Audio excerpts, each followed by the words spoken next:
Buenas noches, les agradecemos que una vez más nos acompañen en nuestro programa que tenemos una vez al mes.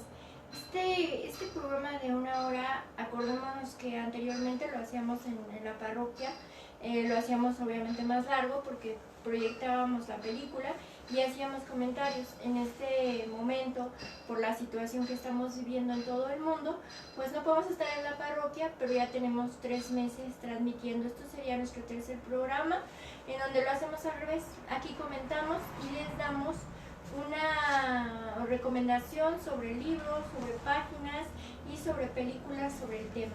Entonces, pues bienvenidos a esta noche y gracias por estar con nosotros.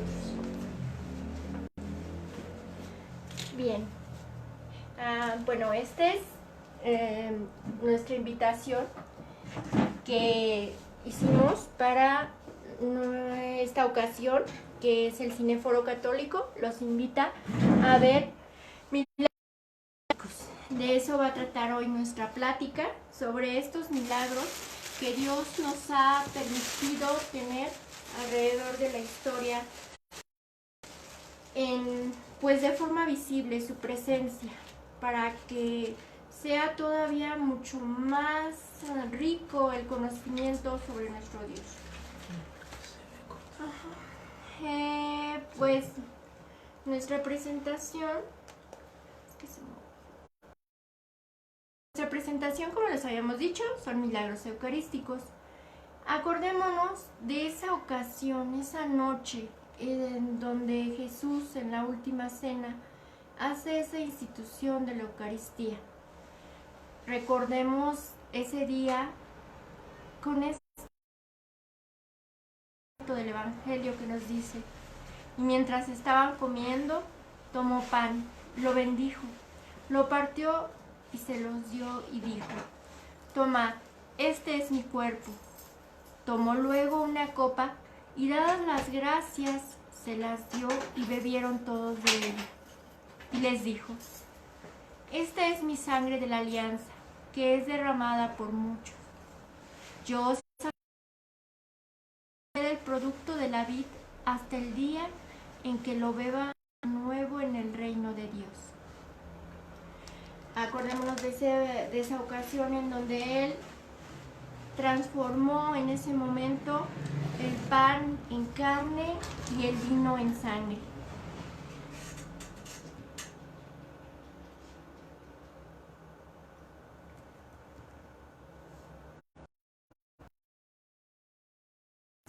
Bien, el pan que Él utilizó en esa ocasión, en la última cena, pues fue el conocido como el pan ácimo. Este pan ácimo lo utilizaban el pueblo judío para pues celebrar la Pascua. Esta Pascua que consistía en la festividad de la celebración, más bien una celebración, una festividad de la salida del pueblo de Egipto. En esa ocasión, pues el pan no lo podían pues dejar que se elaborara con todo este cuidado, con levadura y meterlo al horno, sino que tenían que salir huyendo de Egipto. Entonces, en ese momento, lo que ellos hacen es pues rápido preparar la harina con agua y cocerlo a horno, rápido, sin esperar que y hacer un pan esponjoso. Entonces queda un pan muy delgado, muy pues sencillo. Este pan ácimo es el que ellos utilizan durante 7 días en la Pascua para dar esta celebración. Este pan fue el que partió Jesús junto con sus discípulos. En la actualidad, evocando esa cena pascual, evocando esa última comida de los discípulos con Jesús, pues tenemos lo que conocemos como hostia. La hostia es un pan ácimo, si le queremos llamar de esa forma, sin levadura, elaborado con cereales y con agua. Normalmente hacen esta masa la cortan en los conventos de religiosas, las cortan con un molde de tal forma que queden en la misma proporción todas. ¿Qué es lo que lo hace especial? Recordando esa última cena, la transubstanciación, como lo dice el Catecismo de la Iglesia Católica, mediante la conversión del pan y del vino en su cuerpo y sangre, Cristo se hace presente en este sacramento. ¿Qué es esto? Es en donde el sacerdote in persona Christi, emulando, siendo, transformándose el sacerdote, ya no es el sacerdote Juan, Pedro, Francisco, sino es Jesús mismo el que está en ese momento consagrando el pan y la sangre en su cuerpo y el vino en sangre. Esa transubstanciación, ese momento tan especial en donde Él baja y se transforma eso. Ese es el gran milagro que nosotros tenemos en cada una de las celebraciones de la misa. El participar en la cena de Jesús y comerlo a Él, comer su carne y comer su sangre.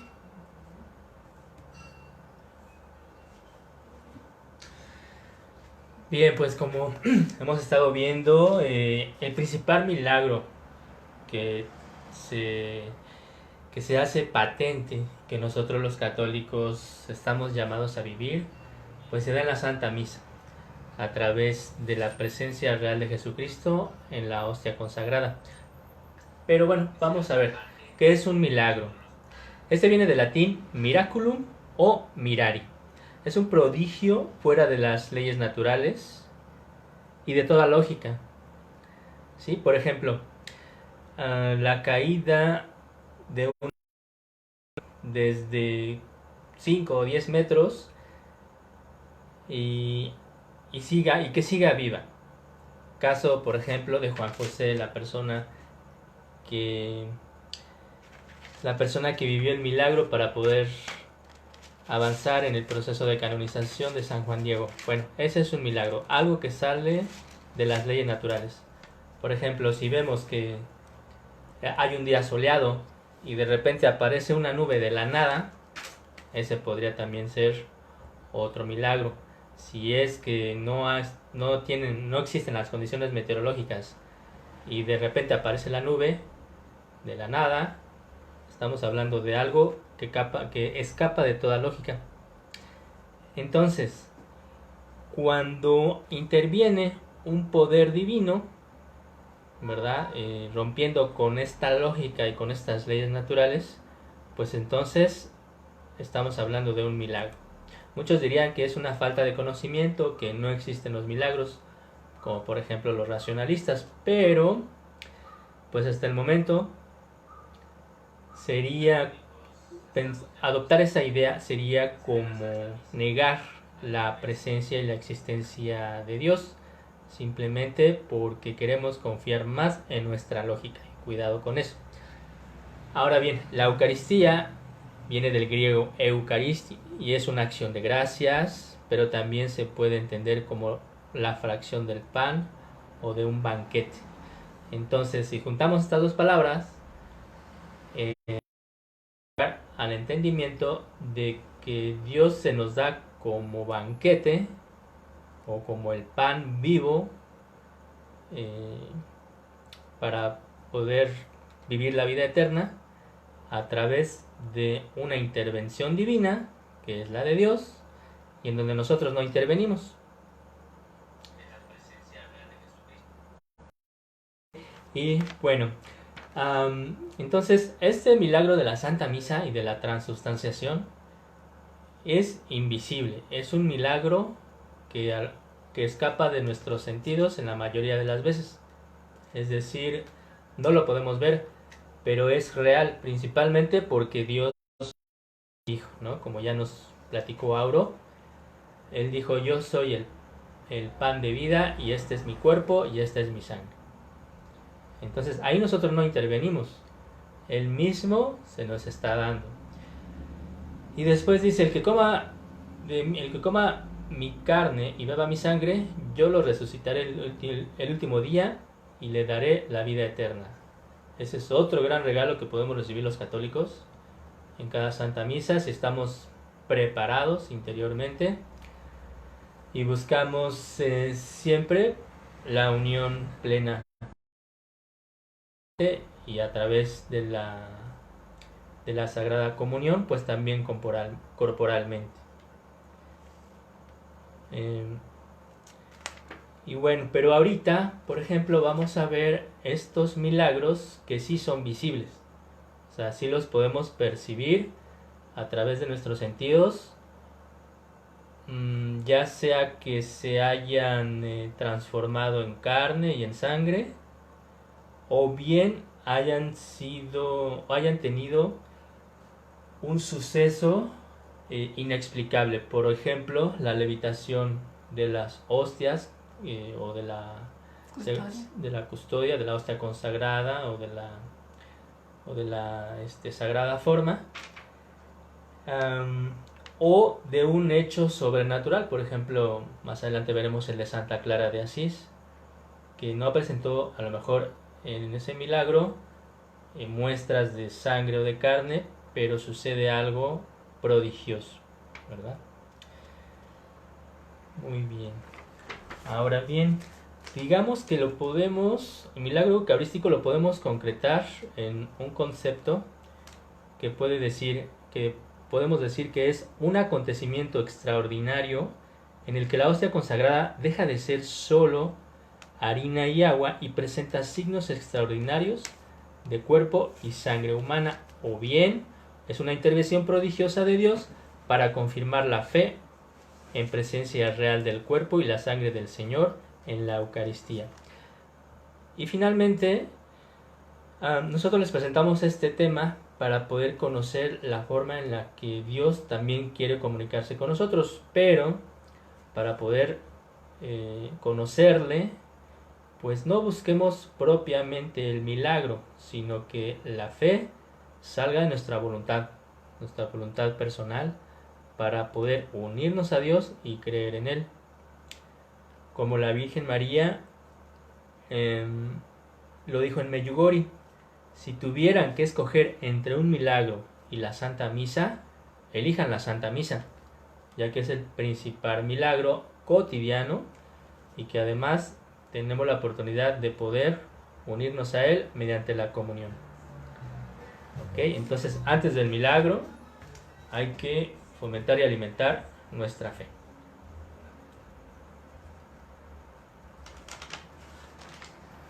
Y, por ejemplo, este es un... abajo a la derecha tenemos a un científico, a un neurofisiólogo y también psicólogo con especialidad es un doctor en psicología clínica con especialidad en medicina psicosomática, ¿verdad? Se oye raro.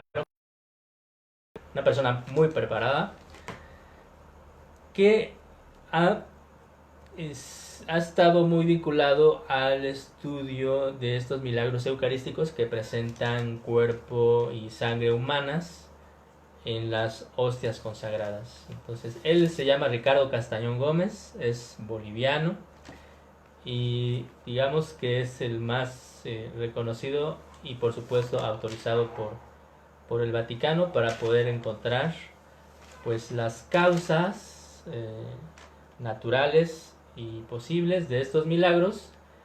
Primero, la manera en la que él trabaja se da por sentado que todo fenómeno es natural cuando inicia la investigación y se da cuenta de que suceden cosas inexplicables. Entonces esos signos se empiezan a convertir en milagros, ¿no? Esos hechos ya no son signos y ahora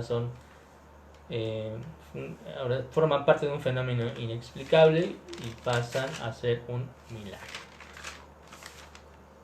De hecho, Ricardo Castañón ya tiene años haciendo estudios del Cristo de Cochabamba en Bolivia. Este Cristo de Cochabamba pues tiene exudaciones de sangre y también de lágrimas. Fue uno de los primeros milagros que, todavía no es considerado como milagro porque tiene que pasar por un proceso de estudio. Ahorita nada más se lo considera signo. Antes de ser llamado milagro es un signo solamente. Aún no han terminado las conclusiones y las investigaciones al respecto, pero fue un parteaguas en su conversión de él, porque él era anteriormente pues ateo, o sea, no tenía ninguna formación religiosa, ni creía en Dios como tal. También está a cargo aún de las investigaciones sobre otra vidente conocida como Catalina Rivas, también boliviana. Ella es la persona que tuvo una visión sobre lo que pasa en la celebración de la misa. Está basada en sus investigaciones y en sus visiones de ella la película del Gran Milagro. Entonces él ha sido muy importante en los últimos años, digamos desde los 80s, 90s, ha sido muy importante para el Vaticano, es uno de sus bastiones científicos más importantes y sobre todo por su conversión, ¿no es así, Ale? Así es, él, por palabras de él mismo, él fue un partidario del ateísmo práctico de Paul Sartre, y en sus inicios como investigador, él lo que buscaba al incursionar en estos estudios era demostrar que era una mentira, ¿no? Que estos supuestos milagros eran un invento para poder manipular a la gente y la Iglesia Católica pudiera tener más partidarios, ¿no? Pero al avanzar en sus investigaciones y al darse cuenta de que no había una explicación lógica ni desde la ciencia dura o desde la ciencia positiva, pues termina por ceder ante el llamado de nuestro Señor Jesús y termina por aceptar que son milagros prodigiosos, y entonces él ya a difundir estos resultados que pues solo tienen una explicación milagrosa venida de Dios, ¿no? Bueno, estos milagros eucarísticos de los que ya nos ha platicado Ale y que el doctor Castañón, al igual que muchos otros investigadores y científicos, han estado pues metidos en ello, investigando, analizando y demás, pues hay una especie de clasificación de los milagros eucarísticos. Primero nos encontramos los milagros históricos. Son aquellos de los cuales no hay evidencia científica de tal forma, pero por tradición oral y aparte por algunas pinturas que se hicieron en ese momento recordando ese pasaje de esta historia, pues se dan a conocer. Se encuentra el ocurrido con San Antonio de Padua y de hecho es un relato muy, muy famoso en ese aspecto, ¿no? ¿Qué ocurrió en esta ocasión? Bueno, San Antonio era muy buen predicador, todos lo sabemos. Un día predicando en la plaza, pues una persona hereje que no creía en Dios, pues le dice, a ver, tu curita, pues ¿qué me quieres decir? Mira, te voy a creer que tu Dios existe siempre y cuando mi mula se arrodille ante tu Dios. Y le dijo San Antonio, pero ¿esto cómo va a ser? ¿O cuál? O sea, a mi mula no le voy a dar de comer un tiempo, la voy a mantener así sin alimento durante unos días. Yo voy a considerar qué día nos vemos aquí en la plaza, voy a traer a mi mula hambrienta, voy a colocar junto a ella un forraje para que le dé hambre, y usted va a estar al lado del forraje con su Dios. Entonces San Antonio en ese momento saca la custodia, trae la hostia, pues la mula, cuando se aparece la hostia consagrada, en automático la mulita se arrodilla. La historia dice que San Antonio le dijo, sé que es un animal de Dios, una creación de Dios, también que tú sabes reconocer al Dios viviente. Dice, entonces ven y adóralo, venéralo, no en este momento. Entonces en ese instante la mulita se arrodilló. Cuentan que la persona que lo había retado, pues al ver esto, pues no le quedó de otra que convertirse. Ese es un milagro histórico muy bonito y que hay muchos cuadros pintados en varias iglesias allá en Padua y en Asís, en toda esta zona de donde son los carmelitas y los franciscanos. Hay muchos cuadros representando esto que ocurrió. Y tan es así que también hay otro milagro histórico. Este le sucedió a Santa Clara. Santa Clara de Asís, en alguna ocasión hubo una invasión sarracena de estos musulmanes que querían acabar con los cristianos en su ciudad. Entonces ella ya estaba enferma, sale corriendo como puede, le dice a sus hijas, a sus monjitas, les dice: oigan, llévenme hasta donde está nuestro Señor guardado. Y dice: voy a traerlo. Y entonces todos la acompañan y trae el copón en donde se encuentra la hostia consagrada. Ella sale y le pide a Dios: Dios, por favor, cuida a estas hijas tuyas, porque yo no las puedo cuidar. En ese momento escucha una voz que le dice: no te preocupes, yo las voy a cuidar. Terminando eso, le vuelve a pedir a Dios: Dios, por favor, te pido que los sarracenos no le hagan daño a esta ciudad, protégela si tú quieres, si es tu voluntad que lo protejas. En ese momento vuelve a escuchar una voz que le dice: te voy a decir, la ciudad sufrirá muchos peligros, pero será protegida y los sarracenos se marcharán sin causar daño alguno.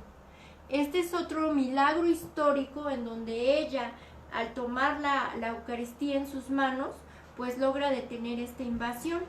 De hecho, este acontecimiento aparece dentro de la causa de su proceso de canonización de Clara de Asís. Bueno, eso es en cuanto a los milagros históricos. Existe también milagros apologéticos. Estos milagros son los que ocurrieron a las formas, a la Eucaristía, al no tener corrupción, no descomponerse, no deshacerse, digamos, víctimas de un robo, de un descuido, de un abandono, de tirarlas y demás. En cierta ocasión hubo un robo de hostias consagradas de una parroquia. Los rateros se llevaron el copón en donde se encontraban las hostias. Ellos pues no le dieron ningún significado a la Eucaristía, entonces las arrojaron al piso y se llevaron solo el copón, que era de metal valioso, y dijeron: esto lo podemos vender, las hostias no nos interesan. Estas hostias las va y las recupera un sacerdote y permanecen intactas, o sea, no les pasó nada, no se les salió moho, no se deshicieron, nada, absolutamente. Milagro apologético. Y el tercero es milagros sucedidos a sacerdotes. Estos milagros sucedidos a sacerdotes son precisamente a sacerdotes que en algún momento han visto la celebración de la misa como algo rutinario, y que algunos de ellos han perdido la fe de lo que significa realmente esa transubstanciación que les comentaba al principio. Se les ha ido olvidando pues el significado que tiene ese momento tan importante dentro de una misa, y pues esos milagros les ha sucedido a ellos. Más adelante vamos a platicarles un poco de algunos milagros en este rubro de los milagros sucedidos a sacerdotes en pérdida de fe. Algunos ejemplos de personas, de santos que en la historia han tenido alguna relación con algún tipo de milagro, pero también incluimos a Santa María, a la Virgen María, la Madre de Dios.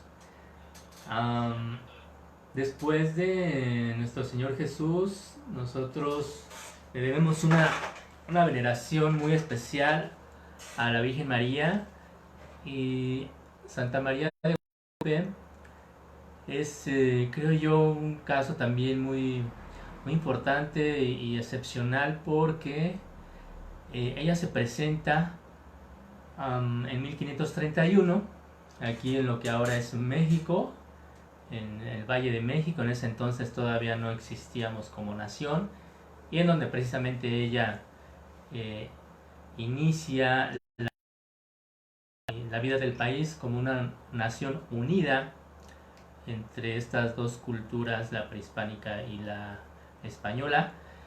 Pero ella se presenta con nuestros en su vientre, es decir, digamos que en otras palabras, Dios se, se presenta a sí mismo a través de su madre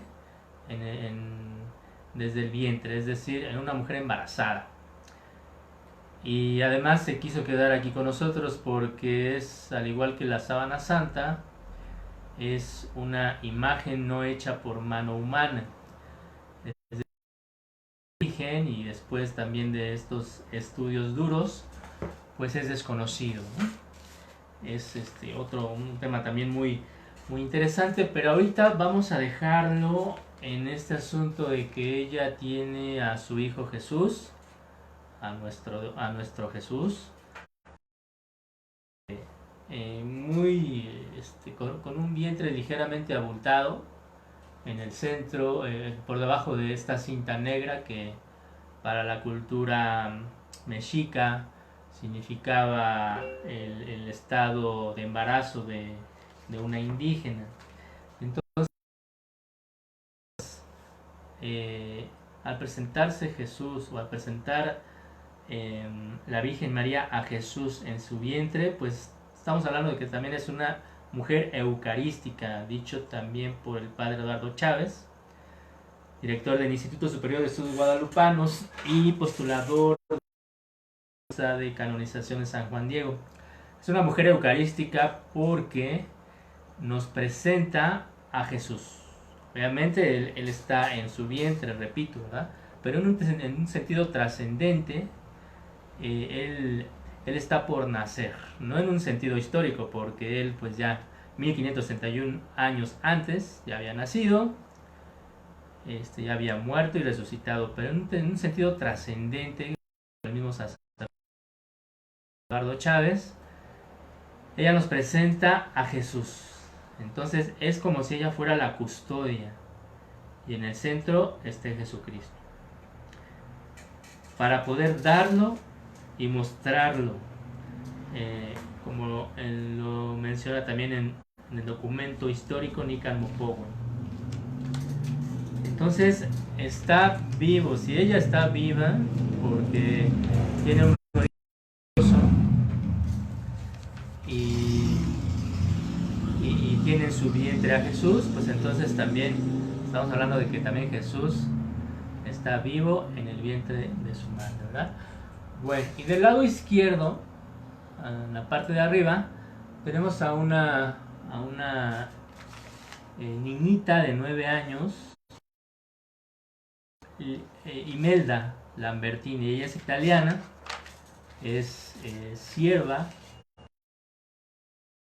beata, y tiene un suceso también súper interesante porque a su corta edad, pues ella tuvo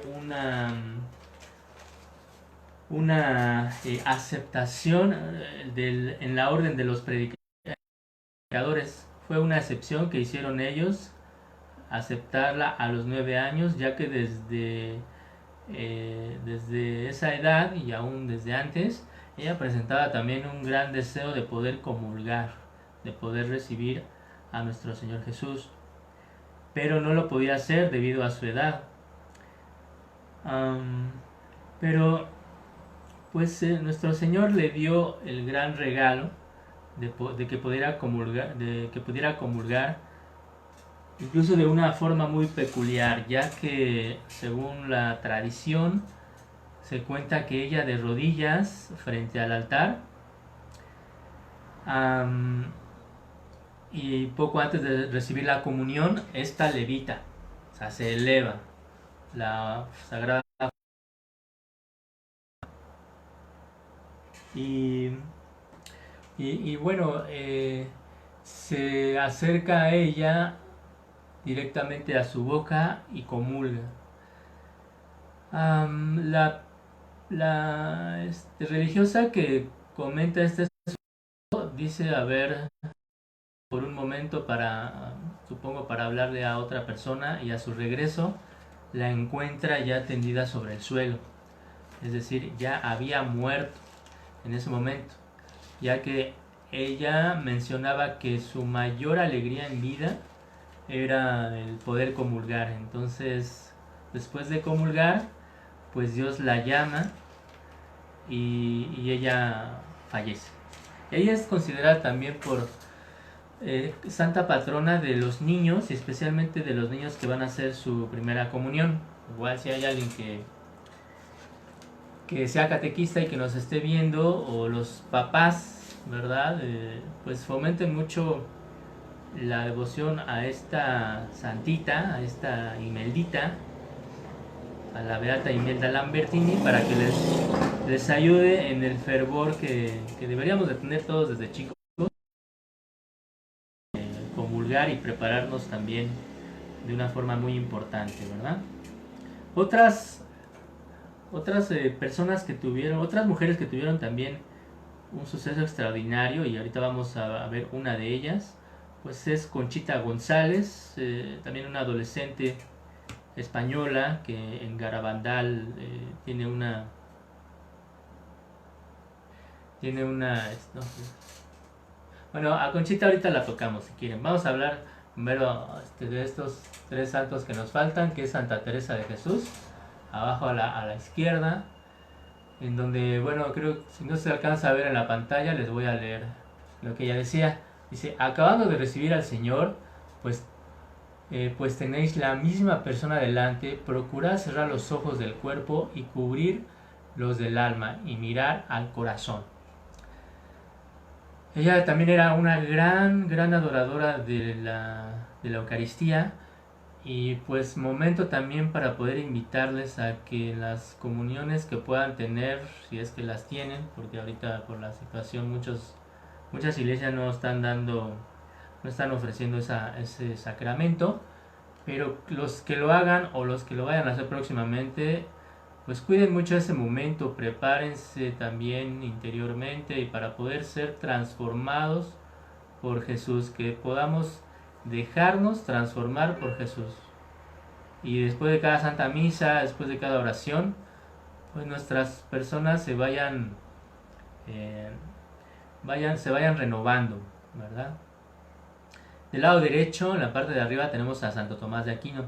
Él fue también un santo doctor que, llegó a tener o a presentar varios escritos sobre la Eucaristía,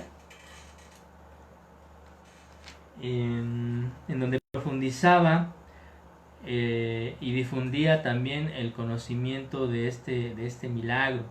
Uno de ellos es el oficio del corpus o del pange lingua, que también hay un canto muy bello en latín, y bueno, fue también uno de los santos que estuvieron muy unidos a la Eucaristía, y con mucho amor y con mucho fervor la difundía. Y abajo, debajo de él, o sea, del lado derecho, en la esquina inferior derecha, tenemos a San Bernardino de Siena. Él fue también un franciscano, famoso también por sus prédicas, una persona súper capaz, estudiosa y fervorosa también del amor y la difusión del mismo a Jesús, José y María, a Jesús, hacia la Sagrada Familia, a Jesús, José y María, pero también a la Sagrada Eucaristía. Él también, cuando era seminarista, cuando se volvió franciscano, porque pertenecía a otra orden, fomentaba mucho la adoración entre sus comunistas, y más cuando fue sacerdote. Y actualmente es santo patrono de los congresos eucarísticos por este hecho de que promovía la adoración con mucho fervor. Entonces, y ahora sí vamos a ver el caso de Conchita González. Es la foto que está en blanco y negro. Estas son fotos originales.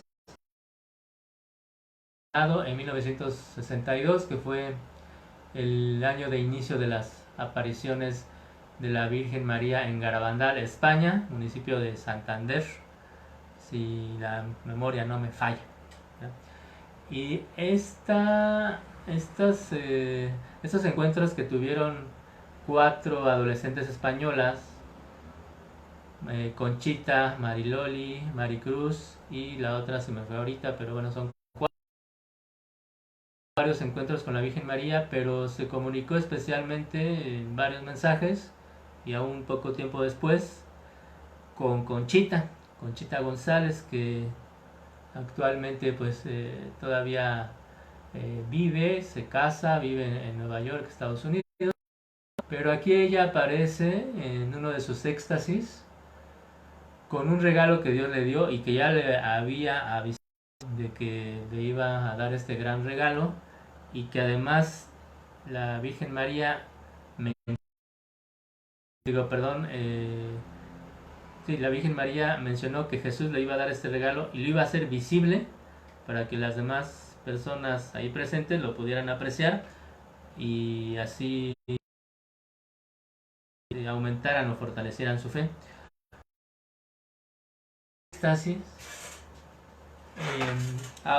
ve a la Virgen María, abre la boca y de forma inexplicable en su lengua aparece una hostia que va aumentando de tamaño poco a poco, y también se aprecia de un grosor fuera de lo normal, ¿verdad?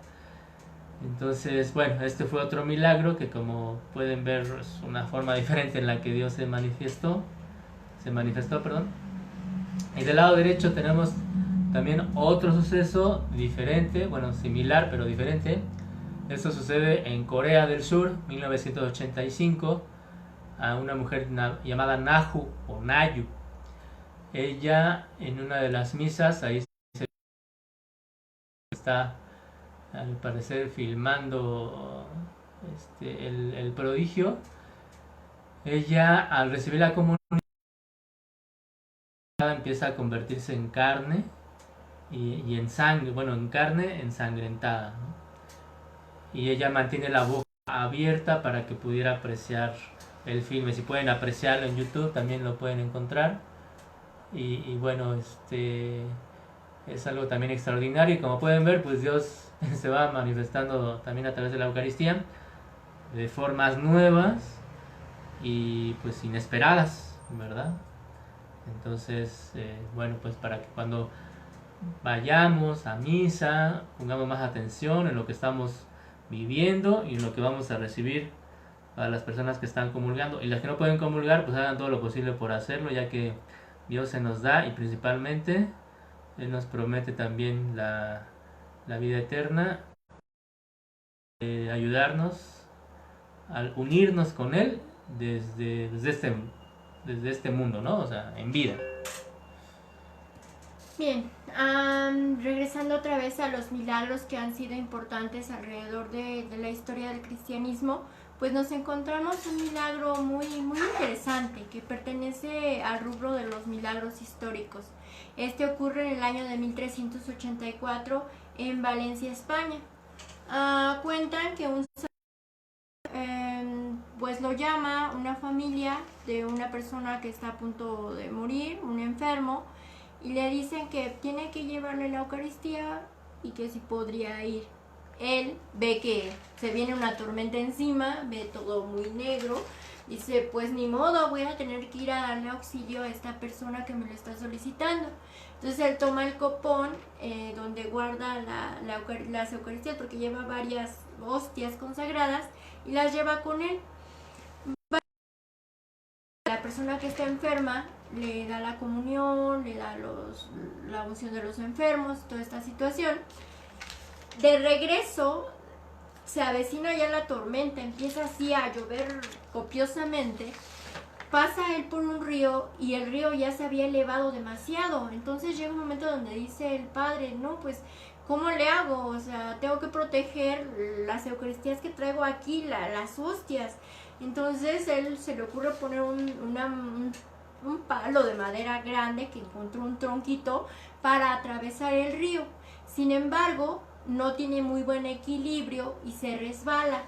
Trata de sostenerse él, pero se le cae el copón con estas hostias. Él, en su preocupación de que pues, se había perdido el cuerpo de Cristo, se arroja al agua, pero no localiza nada más que el copón. El copón, pero ya estaba vacío. Entonces se regresa a su pueblo, allá a Valencia, y les dice, oigan, pues fíjense que ocurrió esto.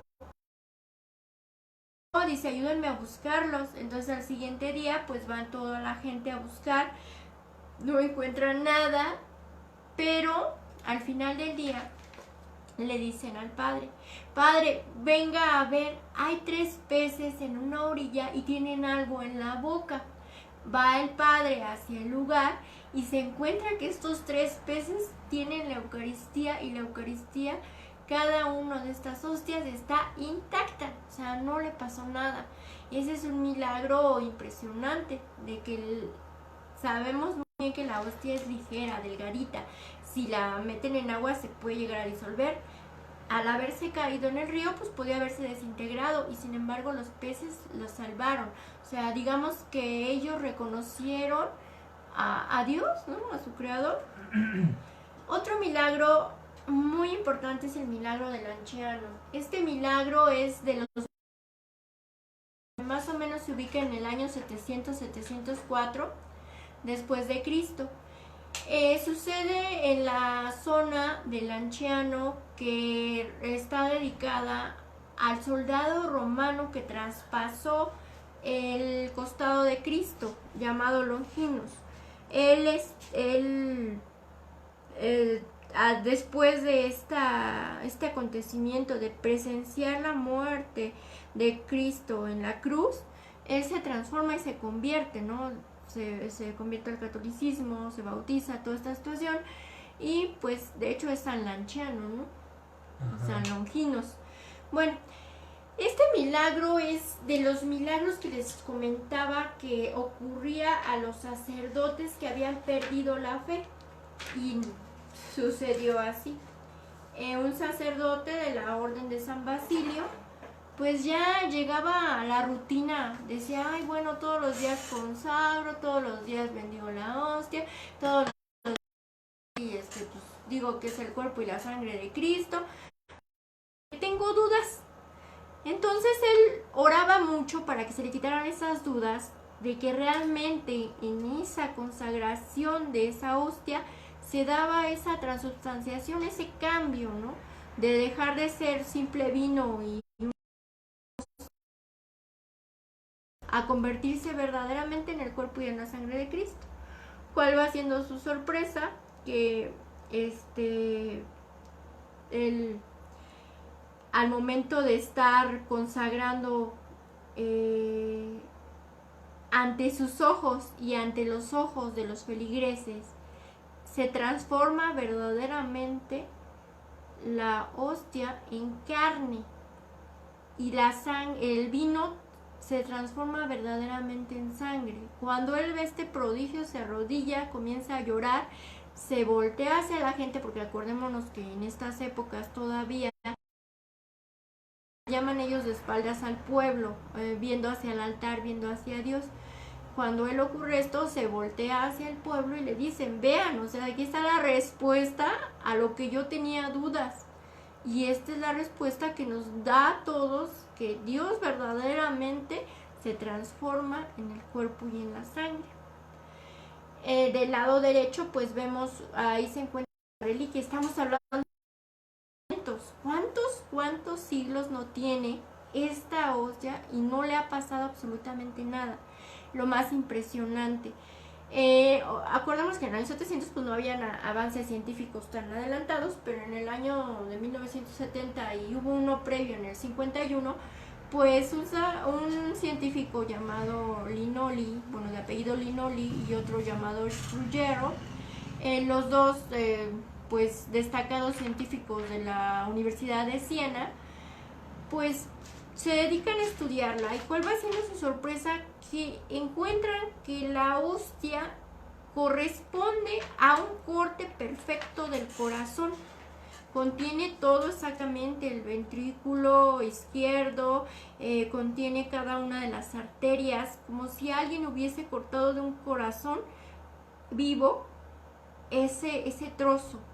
Ajá. Y en cuanto a la sangre se dividió en 5 gotas. Estas 5 gotas hablaron, pero lo impresionante era o es que estas gotas pesadas juntas pesan lo mismo que cada una por separado. O sea, pesan las 5 y pesa lo mismo que si pesaran cada una de forma individual. Entonces, esto también es un gran milagro y que prevalece hasta esta época. Obviamente, esta Eucaristía ha perdido ciertos fragmentos o por los que han extraído para llevar a cabo los estudios. Más adelantito les voy a platicar de qué han resultado de estos estudios, ¿no? Ahora voy a hablarles de otro milagro que sucede en el año de 1264. Es el milagro de Bolsena. También es un milagro, sucedió un sacerdote que en la misma circunstancia que el anterior, pues ya tenía dudas, ¿no? De qué era lo que estaba haciendo. Como que tenía dudas de la presencia de Cristo en cada una de las misas. Este sacerdote pues, se llamaba Pedro Praga. Él pues decide ir en peregrinación hacia Roma para pues pedirle a Dios que le dé una muestra de que verdaderamente el cuerpo y la sangre de Cristo en verdad. Entonces él en esa peregrinación pues se detiene en una iglesia que se llama Santa Cristina, muy cerca de Bórcena, de Orvieto, así se llama la ciudad. La parroquia ahí se detiene, pide que le dejen celebrar misa, celebra la misa. Al momento de que está en la consagración de la Eucaristía, como si con un alfiler clavara en carne, brotó un chorro de sangre al grado que marchó el corporal.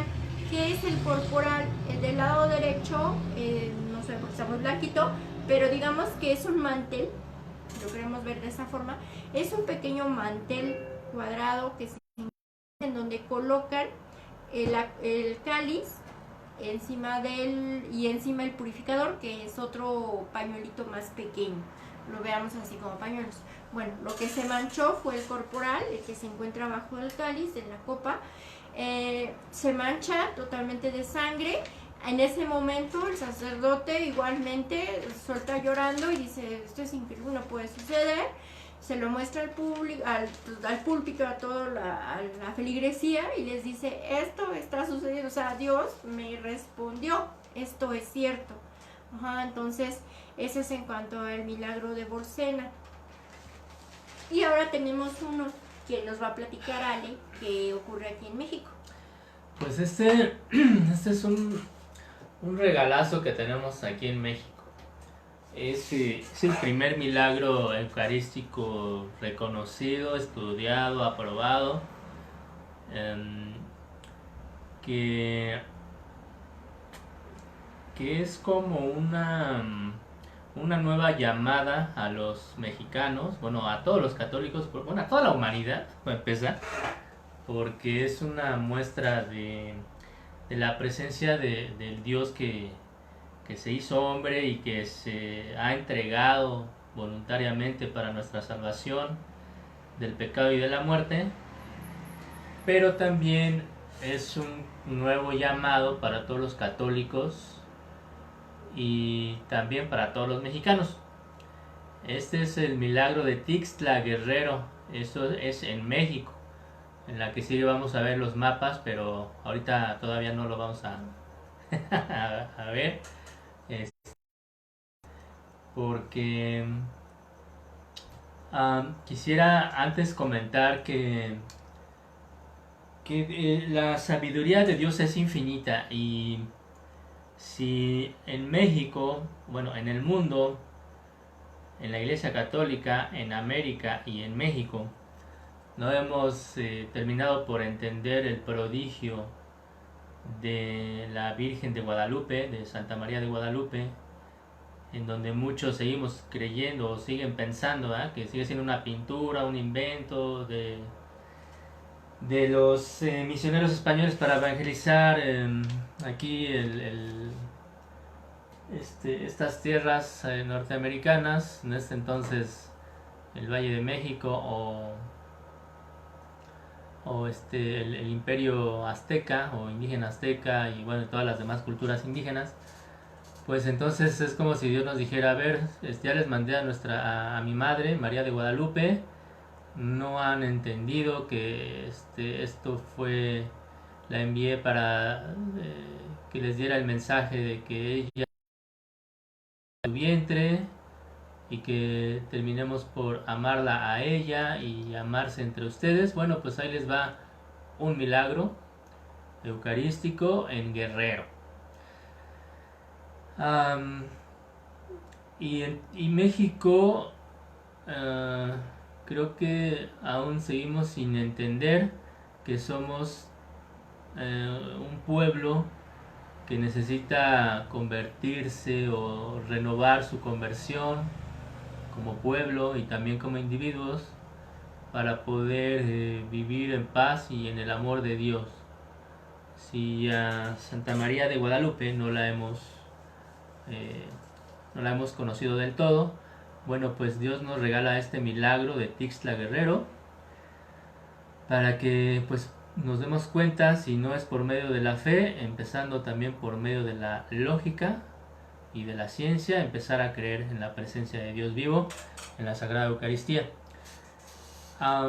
Este suceso inicia en el 2006, igual de una forma muy similar a la que contó Aurora con el milagro del anciano, en donde el padre, el sacerdote, durante la celebración empieza a notar que en las hostias ya consagradas que se encuentran en el copón, este es el del lado derecho, una de ellas empieza a tener una coloración rojiza y se percata una monja que estaba también ahí presente, le avisa al sacerdote y empiezan a entrar en un estado de asombro, ¿no? Inexplicable. Bueno, pues este milagro empieza también a estudiarlo Ricardo Castañón, el boliviano que ya comentamos, y durante 7 años pues empezaron a hacer investigaciones, pruebas de laboratorio, estudios de las condiciones ambientales, testimonios de las personas que fueron testigos, y en el 2013 se declara como un milagro ya consumado, ¿verdad? Entonces ahora sí vamos a ver, igual creo que no se aprecian muy bien los límites, pero el lado izquierdo, arriba tenemos un mapa de México, abajo del estado de Guerrero, que está al sur de México, y del lado derecho es como un acercamiento a ese estado, en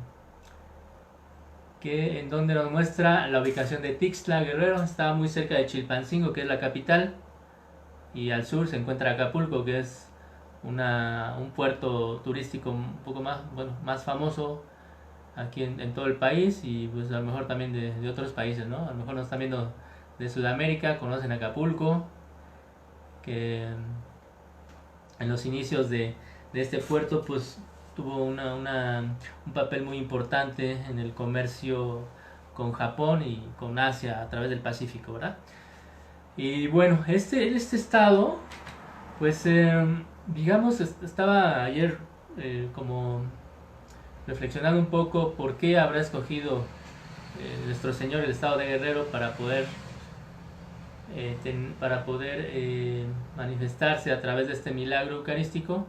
Y bueno, pues encuentro que está como en una frontera, bueno, dentro de la diversidad cultural que hay en México y de sus múltiples lenguas indígenas que hay, y influencia también de los Estados Unidos en la región norte, pues podemos encontrar a Guerrero como un estado que está entre dos grandes culturas. Primero en la norteña, que es muy influenciada por la frontera con Estados Unidos, y donde hay también muchos estados con mayoría católica, de población católica, especialmente en el occidente, ¿no? Digo, si los dividimos en dos grandes zonas. Y hacia el sur tenemos del sureste, hacia el sur y sureste tenemos estados con una presencia más fuerte de población no católica, principalmente protestantes históricos, adventistas, pentecostales, y bueno, también de los santos de los últimos días. Pero también es una región del país que tiene una tradición muy fuerte de, de las de las espiritualidades, de la santería, también ya empieza a haber también cultos a la muerte, y bueno, pues muy arraigada también en muchos lugares, creyendo en los antiguos dioses prehispánicos, Tlaloc, Quetzalcoatl, Tezcatlipoca, etcétera. Entonces Guerrero es como un estado que, digamos, no tiene tanta presencia de población católica, pero tampoco de la no católica. No domina ninguna de las dos, sino que en su población está como a la mitad. O sea, la mitad es como población católica y la otra mitad de no católica. Entonces creo que Dios elige Guerrero para de alguna forma también buscar esa presencia de Jesucristo en todas las personas, ¿no? Hacer un llamado a los que no son católicos y a los que son católicos a que renueven su fe. Pero bueno, finalmente a mí me surgieron algunas preguntas que ya cada quien se va a responder, pero a mí me llevó a preguntarme un poco sobre por qué Dios elige a Santa María, a México, para que la Virgen de Guadalupe o Santa María de Guadalupe, de la cual también hay muchos devotos en todo el país y pues sobre todo también en América, haya elegido esta tierra para poder quedarse en el vientre de su madre, y también por qué elige un milagro eucarístico. Si bien es cierto que hay otros países con muchos milagros como Italia, por ejemplo, pues en México tenemos ya este regalo que deberíamos, creo yo, difundir más, porque pues no hay mucho conocimiento de esto. Pero yo me pregunto, ¿por qué México y por qué el estado de Guerrero especialmente? ¿Acaso será un enlace, una forma de buscar una reconciliación entre las culturas, entre las diferentes tradiciones religiosas en México? ¿Verdad?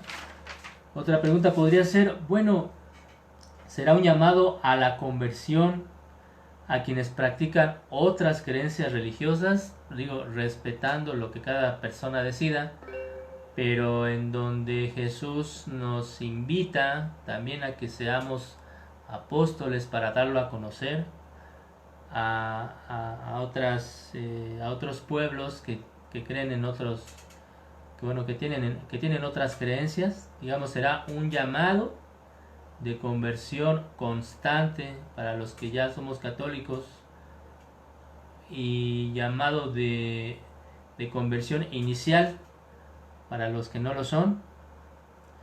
Pues no lo sé, finalmente yo creo que esto viene siendo un regalo para toda la humanidad y especialmente para México, y creo que también, conociendo este prodigio del milagro de Tixtla Guerrero, nos deberíamos de preguntar qué quiere Dios de nosotros. O sea, cómo estamos viviendo nuestra fe, cómo debemos vivirla a partir de ahora, que pues por gracia de Dios o como un favor nos sigue regalando más días de vida, ¿verdad? Ya sea por coronavirus o por otra enfermedad o accidente, pues no hemos muerto, sino que Él nos sigue manteniendo aquí vivos, pues hay que ver cuál es la misión que tenemos que cumplir cada uno, ¿verdad?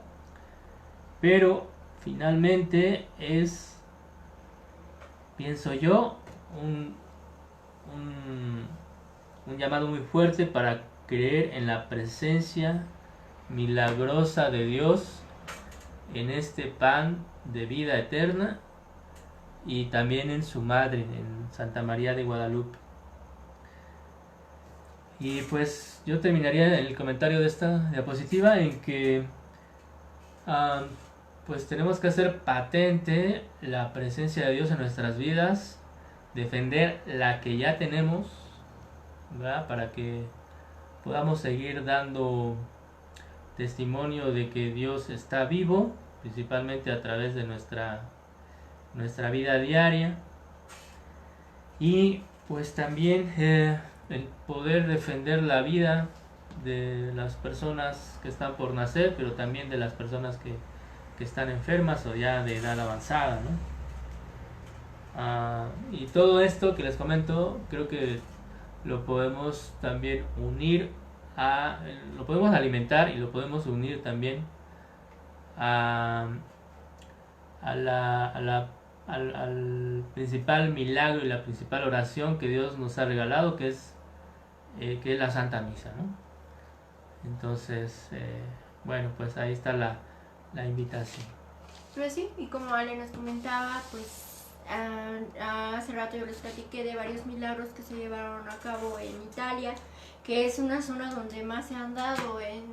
También ha habido muchos países, en la India, en Polonia, en Argentina, el mismo en ese entonces cardenal Mario Bergoglio pues solicitó la asistencia de Ricardo Castañón para estudiar algunas hostias que empezaron a presentar fenómenos, como él le llama, a hacer signos de estos milagros, ¿no? Todavía no milagros como tal. Bueno, vamos a ir a las conclusiones científicas que se han generado alrededor de muchos de estos milagros. Estos estudios que se le han realizado al milagro de Bolsena, al milagro de Lanciano, al milagro de Tiscla, a distintos milagros, han tenido todas las mismas conclusiones. En primera, la sangre es de tipo AB. ¿Qué ocurre con estos estudios? Bueno, cuando un sacerdote observa que se ha generado ese milagro, esa transubstanciación real de forma física en carne y en sangre, lo que hace es pues comunicárselo al obispo. El obispo a su vez lo comunica a la Santa Sede. La Santa Sede pues determina cuáles son los científicos que pudieran estar en ese momento para realizar esos análisis, y estos científicos pues tienen que ser avalados, ¿no? O sea, no puede ser cualquiera. Una vez que el científico llega al lugar, lo que hace es extraer una muestra, bueno, son de hecho 3 muestras de cada uno de los objetos o de los signos, ya sea de la sangre o del cuerpo. Lo lleva a 3 laboratorios distintos, pero todo esto lo hace en presencia de notarios. No es nada más de que llego y tomo un pedacito y ya me lo llevo y a ver a dónde lo llevo y les voy a decir de dónde viene. No, ese es el asunto y ese es parte de ese milagro. El científico o el doctor lo que hace, en este caso Castañón, es retirar un fragmento de esa carne cuando la hostia se transformó, o de extraer una gota de sangre, ya sea de la misma hostia o del vino, ¿no? Que ya se haya transformado. Esas muestras que él presenta, en ningún momento les dice a los laboratoristas que corresponde a estos objetos. Simplemente las entrega para que les hagan un estudio, para verificar el tipo de sangre, verificar qué le ocurrió tal vez al tejido de esta carne y toda esta situación. Bueno, y a veces hasta los llevan a diferentes laboratorios, incluso de distintos países, para evitar que, ay no, pues es que tú le platicaste y es tu amiga y esta le platicó a su vez a la vecina y resulta que los 3 laboratorios eran en la misma zona y todos dijeron lo mismo. No. Para darle más veracidad a esta investigación, pues se lleva a estos lugares, ¿no? Las conclusiones a las que se han llegado es que el tipo de sangre es AB. Este tipo de sangre es el mismo que se encuentra en la síndone, en la sábana santa. También se encuentra en las túnicas que están en Francia y en Alemania. El mismo que se encuentra en el manopelo, que es el que cubrió el rostro de Jesús cuando la Verónica enjugó su sangre, cuando lo estaban en camino al Calvario. Todos estos corresponden al mismo tipo de sangre, AB. Ahí empieza lo milagroso, ¿no? Lo divino y lo grande que es Dios. ¿Cómo es posible que todos estos acontecimientos, estas transformaciones de esa hostia en carne, cómo es que todos coincidan en que es AB? Ajá. Mucha gente le dirá, ay, bueno, es que alguien llegó, sacó de alguna persona una muestra de sangre tipo AB y la roció en cada una de las hostias, ¿no? Pues ahí viene la otra situación.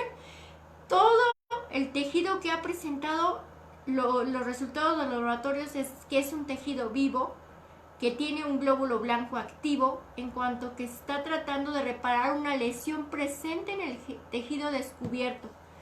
Por ejemplo, en un corazón luego de un infarto. ¿Qué ocurre con esto?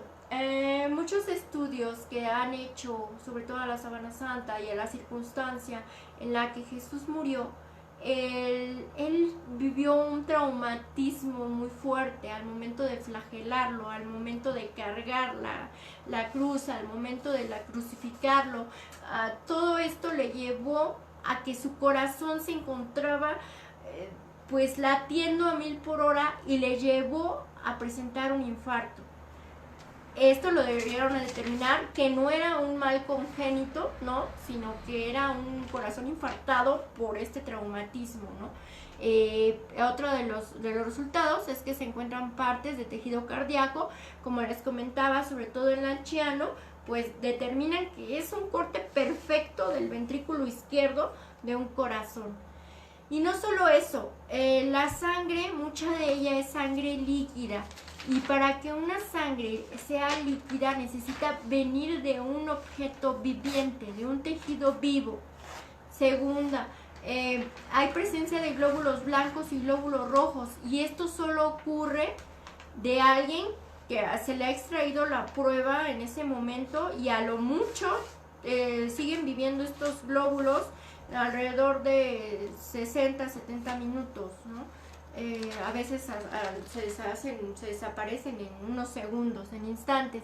Entonces ahí estamos hablando que el Lelancheno es del año 700. ¿Cuántos siglos tiene?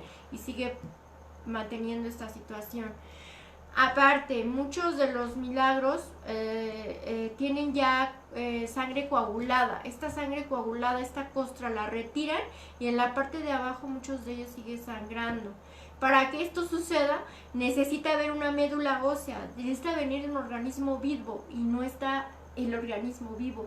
Cuando Ricardo Castañón, al igual que los otros científicos, presentan las muestras, pues la gente piensa que esto viene de alguien vivo. ¿Y cuál va a ser una sorpresa? Que no es así, ¿no? Entonces ahí nos encontramos con lo maravilloso y donde la ciencia se encuentra con la fe y se encuentra para avalar lo que está sucediendo, lo que Dios está manifestando verdaderamente. O sea, cuando él dijo, este es mi cuerpo y este es mi sangre, no nos cotorreó, o sea, fue en serio. Ajá. Castañón siempre se ha preguntado, se ha encontrado muchos amigos de él, muchos científicos alrededor del mundo, que le preguntan, o sea, esto es una falsedad, esto no es cierto, pero resulta, ustedes respóndanme, ¿cómo se podría obtener sangre sin hueso y médula ósea? Otra pregunta, ¿cómo se podría obtener músculo de un corazón vivo y glóbulos blancos de un pedacito de pan? ¿Cómo se podría obtener hemoglobina, una sustancia sujeta a mecanismos bioquímicos complejos y a un programa genético inicial? Si ustedes me responden eso, entonces yo digo que esta es una farsa. Pero todas las muestras que él ha presentado, al igual que otros científicos, han determinado que se trata de una perfecta muestra de ADN. Entonces no hay respuesta científica alguna. Y ya por último,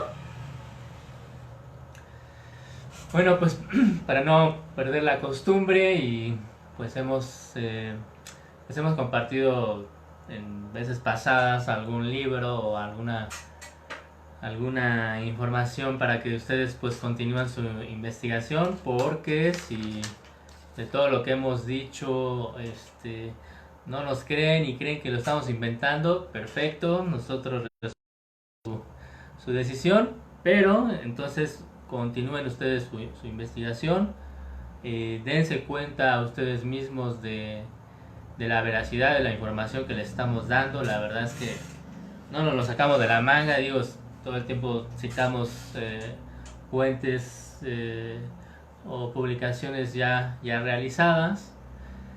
Y pues como decía el padre Chávez, ¿verdad? Si todo lo que les digo, o más bien él nos decía, de todo lo que les he dicho, no me crean. Investíguenlo y pues descubran ustedes mismos la verdad, ¿verdad? Bueno, entonces esta es una invitación para que ustedes continúen sus propios análisis, aumenten su propio conocimiento que no está peleado con la fe.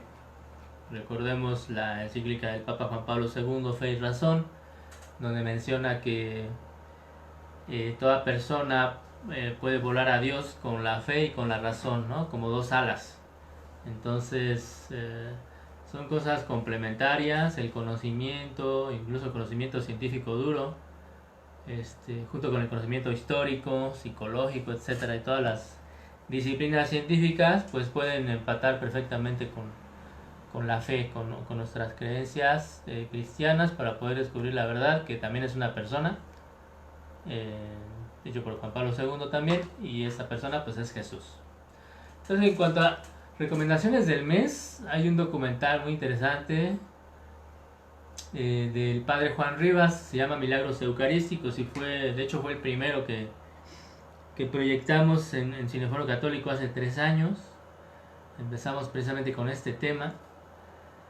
Y bueno, es un documental como de unos 50 minutos, más o menos, en donde el padre Juan Rivas, el sacerdote de los legionarios de Cristo, dedicado también a la difusión y producción de audiovisuales, pues él presenta estos varios casos de los que les hemos compartido y otros más, pues de una forma muy, muy atractiva, a través de imágenes y de pequeñas reseñas históricas. Pues consíganlo, incluso yo creo que está en YouTube. Se llama Milagros Eucarísticos, por el padre Juan Rivas. Y hay otro que se llama Sacramentum Caritatis. Bueno, son libros.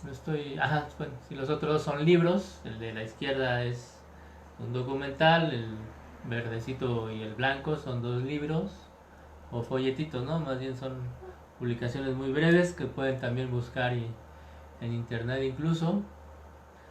Y uno de ellos se llama Sacramentum Caritatis, perdón en mi latín, ¿verdad? Pero lo estoy leyendo como está escrito, el Sacramento de la Caridad, escrito también por Benedicto XVI, y pues habla de una forma también muy importante sobre lo que es la Eucaristía, o lo que debe representar, y también la forma en que debe entenderlo y cómo se puede vivir por parte de los laicos, de los sacerdotes, en su aspecto también teológico, histórico, bíblico.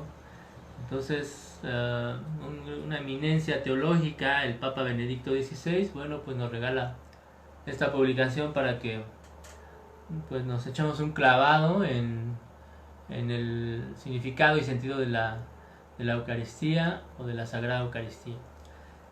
Y hay otro folleto que se llama Crónica de un Milagro Eucarístico.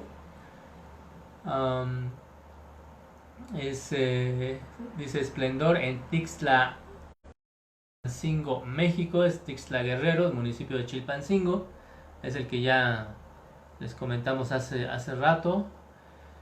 Y escrito también por Ricardo Castañón Gómez. Y bueno, pues también narra de una forma también muy amena este suceso prodigioso, y que también pues podría ser un buen material que enriquezca su biblioteca o su acervo de publicaciones católicas para poder vivir mejor y entender mejor este esta este gran regalo de la Eucaristía, y poder también darlo a conocer a sus familiares, vecinos y amigos.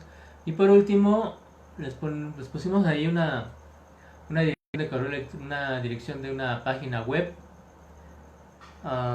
o pueden buscarla así como Milagros Eucarísticos de Carlo Acutis.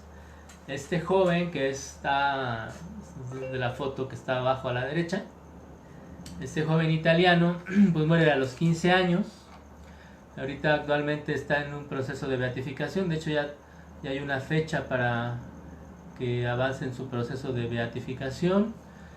Y él es considerado también el santo de las personas que trabajan o que se vinculan a los medios electrónicos.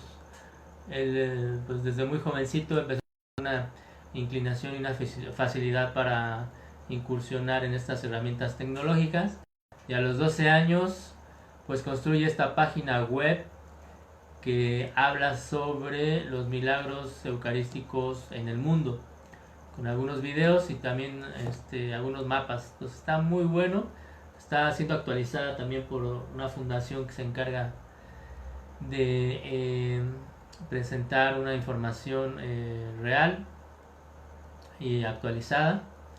Y pues bueno, ustedes también pueden encomendarse para si tienen algunos problemas también en el estudio y entendimiento del uso de tecnologías, como su servidor, ¿verdad? Que necesita o que necesitamos también de aprender de estas cosas que pueden tener muchas cosas buenas, ¿verdad? Entonces investiguen su vida, la vida de Carlo Acutis, encomiéndense a él, y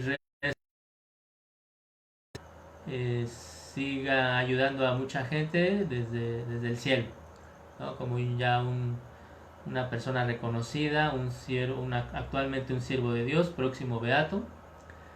Y bueno, pues hasta el momento esas son las publicaciones e información que les compartimos, ¿verdad? Sí, de hecho, Carlos Acutis, pues se encuentra su cuerpo incorrupto. Hace un año, al parecer, sacaron sus restos y está totalmente incorrupto. Entonces, por eso se aceleró más todavía su proceso de beatificación, aparte de los milagros que lo anteceden, que lo respaldan para que esto suceda.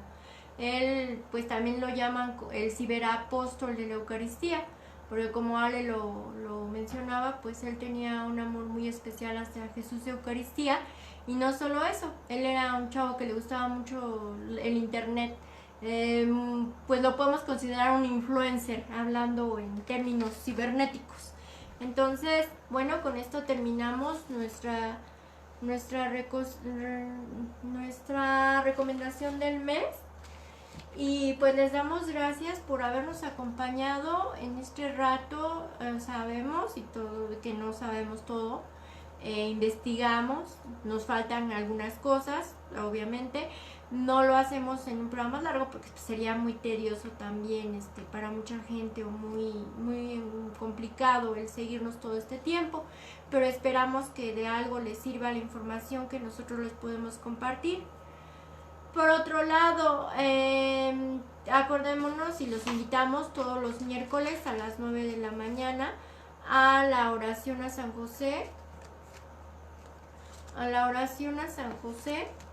Todos los miércoles los esperamos a esta oración que le hacemos como cofradía. En las tardes, tarde-noche a las 8:30, pues tendremos una cápsula sorpresa. Por ahí tenemos preparado algo Van a ser tres miércoles de cápsulas sorpresas con devociones que se tienen en Latinoamérica. Digamos que los santos patrones de algunos países latinoamericanos.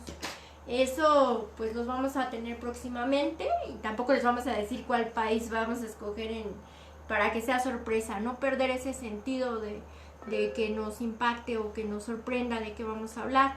Y esto surgió porque en nuestra cuenta de Facebook pues tenemos muchos hermanos que nos siguen, que son de Brasil, de Colombia, de Argentina, de Italia, que pues no es latinoamericano, pero también es extranjero, algunos españoles. Entonces pues esperamos que nos sigan en estas cápsulas sorpresas y también pues nuestro programa un poco más largo, que es una vez al mes, como lo teníamos acostumbrado con el Cineforo Católico, de exhibir una película al mes. En esta ocasión pues estamos hablando del tema una vez al mes. Tenemos por ahí ya más o menos concretado de qué va a ser el siguiente. Es el mes de julio, tenemos varias celebraciones muy importantes, pero escogimos a una advocación mariana que también ha sido muy importante y pilar de una orden religiosa, ¿no? Ahí se los dejamos para que lo investiguen y se imaginen cuál va a ser. Pero pues será como a mediados de julio, igual más o menos entre 8:30 y 9 de la noche. Y por último, pues invitarlos a que sigan la transmisión de la Santa Misa de lunes a domingo a las 7 de la noche. El jueves también a las 6 de la tarde la hora santa y el domingo misa a las 6 de la tarde. Esperemos en Dios que pues al volver a nuestra nueva normalidad pues podamos presentar las películas, si Dios lo permite, de nueva cuenta en la parroquia, pero no dejaremos de tomarlos en cuenta. Entonces a lo mejor haremos esa transmisión directo desde la parroquia y directo con la película y los haremos parte todavía más de este pues apostolado, de conocer un poco más acerca de nuestro magisterio, acerca de lo rico, de todos los regalos que nos da Dios nuestro Señor y que a veces necesitamos de estas cosas físicas, como es el caso de los milagros, para que mucha gente crea. Pero creo que habremos gente que no necesitamos de esas creer en Dios. Y habemos también quienes necesitamos de verlo como Santo Tomás para creerlo. Entonces les agradecemos mucho el que hayan estado con nosotros esta noche. Para algunos que están en otros países esta tarde o este día. Y pues les mandamos muchos saludos, bendiciones y abrazos a todos y nos vemos el próximo miércoles. Así es, estamos en contacto y muchas gracias para las personas que nos siguieron en esta transmisión. Les agradeceríamos también que escribieran su parecer, nos dieran algunos comentarios, sugerencias aquí en esta cuenta de Facebook para ir mejorando en los contenidos y en los temas que les vayamos ofreciendo y pues que todo esto sea para bien de ustedes, de sus familias, de nuestra fe, para el bien de toda la iglesia y para la gloria de Dios y nuestra propia santificación y el bien de las almas. Les agradecemos de manera infinita. Un abrazo a todos. Por último, también tenemos una cuenta de YouTube. Ahorita no estamos transmitiendo en vivo porque YouTube nos pide que tengamos 1000 suscripciones para poderlo hacer mediante ese medio. Pero lo que sí estamos haciendo es que las transmisiones que hacemos en Facebook en vivo las grabamos y el día de mañana pues ya las encontrarán para aquellas personas que les interese pues ver alguna parte de lo que comentamos de manera específica o para quien quiera verlo desde un principio o desde donde hayan iniciado, terminarlo o algo así, ¿no? Así como todo lo que hemos estado haciendo, todo sea para gloria de Dios y para que todos conozcamos más. Entonces les agradecemos y buenas noches, buenas tardes o buenos días, dependiendo del lugar donde nos vean. Gracias. Hasta